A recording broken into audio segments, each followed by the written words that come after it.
Thank you, everyone. It's great to be here with you for this Woody Tash and Michael Bartner wild ride of a three-ring circus. I just want to tell you that I had a concussion last week, so if I look goofier than I usually do, it's because of that. But I want to assert that I was a fan of Woody and a devotee of slow money even before I had the concussion.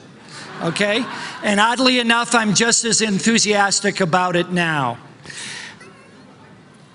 That I'd like to dedicate this talk in honor of Peter Warshall, the mastermind, one of the ones that was involved in Whole Earth Catalog and Coevolution Quarterly and Dreaming New Mexico. Peter died Friday night, and most of my friends in Arizona are with his family now, but a moment of silence for Peter, one of the great minds in food systems and watershed thinking.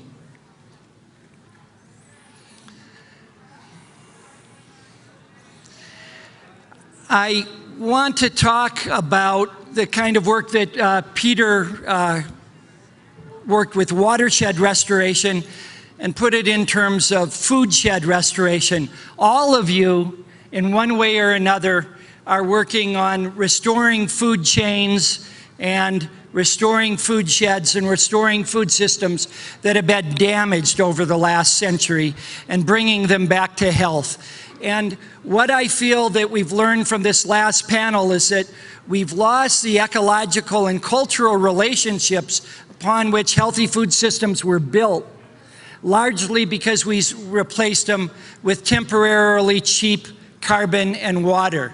And now it's our turn to think of ourselves, all of us, farmer, chef, investment banker, entrepreneur at the local level, as co-designers of a restored food system that takes care of land health, human health, and community economic health at the same time.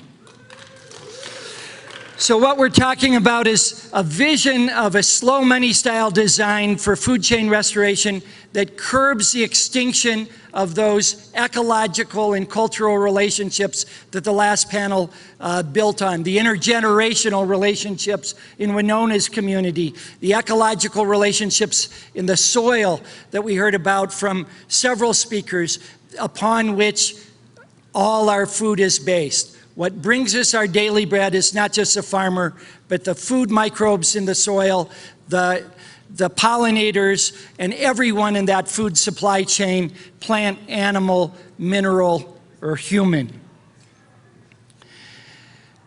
Three indicators, in addition to the indicators that the last panel gave us, of the collateral damage from a dysfunctional food system.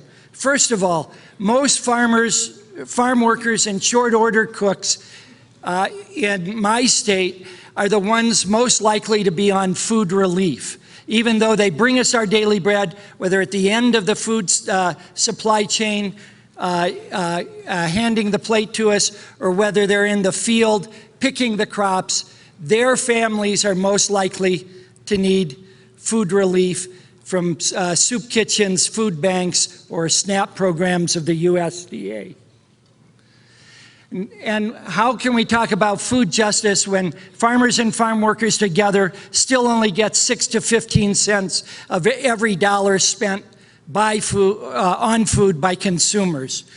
When I think about that kind of thing, I remember Mr. Rogers going on TV one time, and I can't remember his exact words, but I think he said, "Boys and girls, when I'm home thinking to myself, and I think about that kind of injustice, I say to myself, that royally pisses me off." Now, that's the kind of thing we have to remind ourselves every day when we go forward with this work, that there's still injustices of who's winning and who's gaining by the way our food systems work today.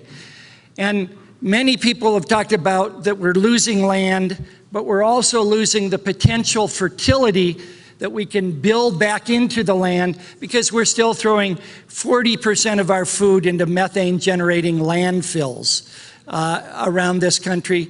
I'm near one of the largest, most methane-rich landfills near Nogales, Arizona.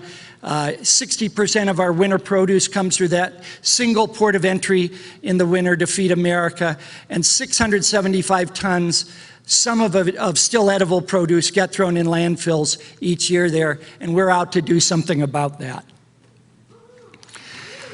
The other indicator that's just as serious as what Wes talked about is that we're heading for a nutritional cliff that's the true fiscal cliff. $1.3 trillion a year will be spent on Band-Aid treatment of diabetes care in the US by 2030 if we don't change our food system. 9 million people suffer from diabetes, clearly a nutrition-related disease, collateral damage of an unhealthy food system. 9 million people already suffer from diabetes. 1 in $4 spent in hospitals on diabetes care. 1 in $10 already spent on medical care in this system are for that single nutrition-related disease alone.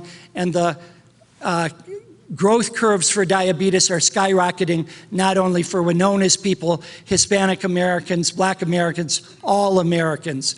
If we took 1/10 of that money that we're spending on Band-Aid approaches to diabetes and other nutrition-related diseases and plow that back in to sustainable food systems that recreate health in our bodies, in our communities, and on our farms, we'd be a hell of a lot better off than spending it on Band-Aid treatment. So let's move that way. Let's do the incredible cost avoidance of not seeing more people suffer from that emotionally, spiritually, and physically, and get our food system back on track. You can be a co-designer of just food supply chains that restore rather than imperil the ecological relationships in our farms, in our whole food chains, and the cultural relationships too. And here's some ways that we're thinking about it down in southern Arizona on the border in some of the poorest counties in all the United States, that we need to recover those soil microbes, the soil fertility agents, the moisture holding capacity in our soil, first and foremost, because that's going to be our buffer against climate change. We can increase the soil moisture capacity of that soil 6-fold per cubic foot of soil if we rebuild that soil, and that is going to be a huge buffer against climate change if we do it right. We need to recover the pollinators and beneficial insects. Fewer honeybees out on the land in our fields than ever before during our lifetimes, and we're working to turn that around. And then we have to recover the human-scaled grain and meat processing infrastructure that we've lost over the last 50 years. We used to have 60 flour mills in New Mexico and Arizona alone. And I want to have several of my friends stand up that are rebuilding that food processing infrastructure at the local and regional level in Arizona. First, Jeff and Emma Zimmerman from Hayden Flour Mills, if you could stand up, and Paul Schwenneson and Natalie Morris, who are working with the Double Check Ranch, one of the few ranches in our area that has meat processing on the ranch. So it's that kind of connective tissue, that kind of infrastructure that we need to rebuild. The easy part of the local food movement has been done. The brilliant cultural creatives, first phase innovators. Now we need to rebuild that infrastructure, both biological and the human support services that put our food systems back together.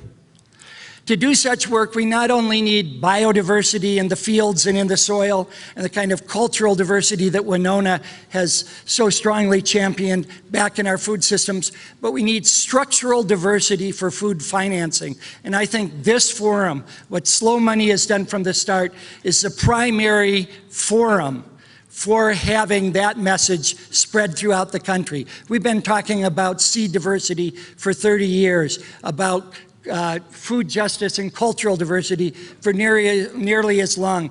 Why aren't we rebuilding the structural diversity to the financial and operational solutions to get this job done? It's the same kind of diversity. What we're trying to do in the Borderlands, in some of the poorest counties with highest rates of unemployment, 30% unemployment, 1 in 3 kids going to school hungry every day, 2 in 3 kids going to school not knowing where a meal is going to come from that week, classified as food insecure households by the USDA. We're trying to build a food, fertility, and biodiversity restoration hub that will stitch together those support services for entire counties in southeastern Arizona that have borne the brunt of the economic downturn, the immigration debate, and the ludicrous mortgage loan collapse that we had based in Arizona over the last 10 years. And we're calling this organization that's sort of an umbrella for this work, Borderlands Restoration. It's an L3C, which some of you may know as a limited profit, limited liability corporation, sort of a hybrid nonprofit, for-profit. We first incorporated in Vermont.